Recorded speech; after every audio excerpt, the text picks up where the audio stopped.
इन दिनों को कद्र करके संभाल संभाल करके नेकियों में गुजारने की कोशिश करेंगे तो फायदा होना है। इन दिनों के अंदर कई लोग ऐसे मिल जाएंगे, मैं रोज़ा रखता हूँ तो तबीयत मेरी बिगड़ जाती है, ख़राब हो जाती है, ब्लड प्रेशर बढ़ जाता है, शुगर की बीमारी में मुब्तला हो जाता है, कोलेस्ट्रॉल है तो मेरे से नहीं हो पाता। ये सारी चीज़ें आपको मिल जाएंगी। फिर हकीकत में भी यही होगा। वो जो आपके सामने बीमारी बयान कर रहा था, चलो मैं कल रोज़ा रख लेता हूँ, रोज़ा रखेगा तो वो बीमार हो जाए। उसकी वजह क्या होती है पता है आपको? पूरा दिन शरीर को हमने भूख में रखा होता है, मशीन हमारा काम करने की स्थिति में नहीं होता है। इफ्तारी के टाइम हमने देखा पूरा दस्तरखान सजा हुआ है, फौरन स्पीडली हमने सारी चीजें अंदर लोड करनी शुरू कर दी। जहां पर शरीर को काम करने के लिए, शरीर की मशीन को काम करने के लिए स्लोली स्लोली चलना था, वहां पर हमने इतना बोझ डाल दिया कि मशीन अब काम ही नहीं कर रही है। ऊपर से हजम करने के लिए हमने कोई बोतल पी, कोई दूसरी, कोई तीसरी, चौथी चीज पी करके और लोड डाला।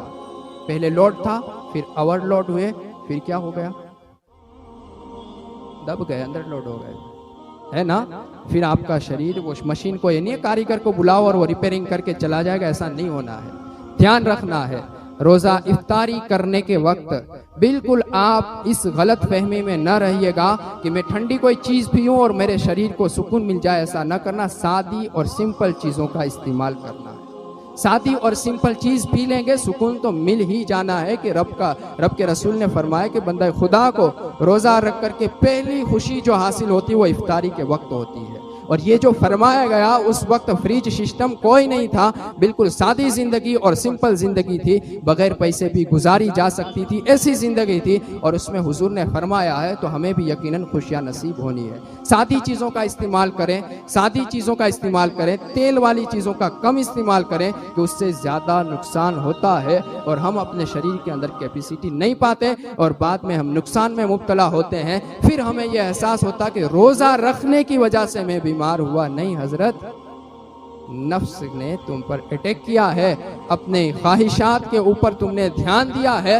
और उन ख्वाहिशात की वजह से तुम बर्बाद हो गए हो। मेरे रसूल का फरमान बिल्कुल सही है, सूमो तसीहो, रोजा रखो सेहतयाब हो जाओगे। आपका कोलेस्ट्रॉल कंट्रोल हो सकता है, ब्लड प्रेशर कंट्रोल हो सकता है, शुगर कंट्रोल हो सकता है, लेकिन आपको तरीका खाने पीने का वो रखना है जो नबी मोहम्मद मुस्तफ़ा ने फरमाया है। एक हिस्सा खाने का, एक हिस्सा पानी का और एक सांस का बाकी रखना है। सांसों की भी जगह नहीं रखोगे तो फिर फंसना जरूर है।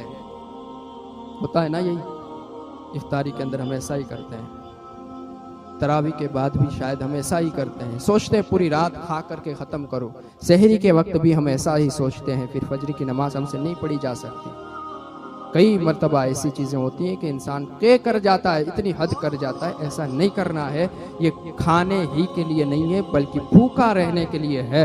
रमज़ान का महीना भूखा रहने के लिए है और भूख के साथ साथ गुनाहों से बचना भी ज़रूरी है। हुज़ूर ने इरशाद फरमाया है कि जो बंदा रोज़ा रखे और गुनाहों से न बचे, रोज़ा रखे और अपनी ज़बान की हिफाजत ना करे, रोज़ा रखे निगाहों की हिफाजत ना करे, रोज़ा रखे और अपने नफ्स को कंट्रोल में ना रखे, तो फिर उसे भूख के सिवा कुछ हासिल नहीं होने वाला है। हाँ, वो भूखा रहेगा, भूख हासिल हो चुकी, जो बरकतें हासिल होनी थी वो सारी उसके हाथ से छूट जाए।